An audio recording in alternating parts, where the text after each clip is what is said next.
What an underdog story as Crystal Palace beat Manchester City to win the FA Cup this season. 13 minutes into the game, Eze scores. Obviously, his goal was the winner. Nobody knew that that would be the last goal of the game, and definitely it was, and it was the winning goal. He goes down as a Crystal Palace legend, helping them win their first ever trophy. They were unlucky in the 1990 FA Cup final where they finished up as runners-off, and obviously more recently, about 10 years ago, when they lost in the 2015-16 final against Manchester United, they finished up as runners-up. But obviously the third time is a charm in this case for Crystal Palace, as they do get their first ever trophy. What an enjoyable moment for the Crystal Palace fans. Crystal Palace had to hold on, defend well, and they did, especially this penalty save from Henderson when Mamouche had a chance to equalize. Obviously Henderson saved, and definitely got the rebound.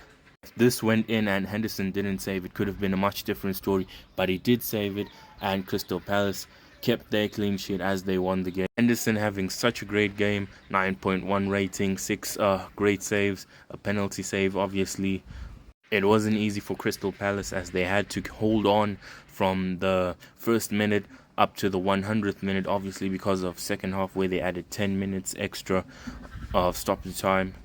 And obviously they faced 23 shots, but they had to hold on, more than 3 times the shots that they had against City. Obviously City didn't score, Palace held on right till the end. It's a very different story this time around, and they can thank this man. He's done a lot for them against Manchester City in that FA Cup final. He was so crucial with all the saves he made, and well-deserved Crystal Palace, well-deserved FA Cup trophy. Obviously, Crystal Palace only conceded 1 goal in the entire run. Very impressive.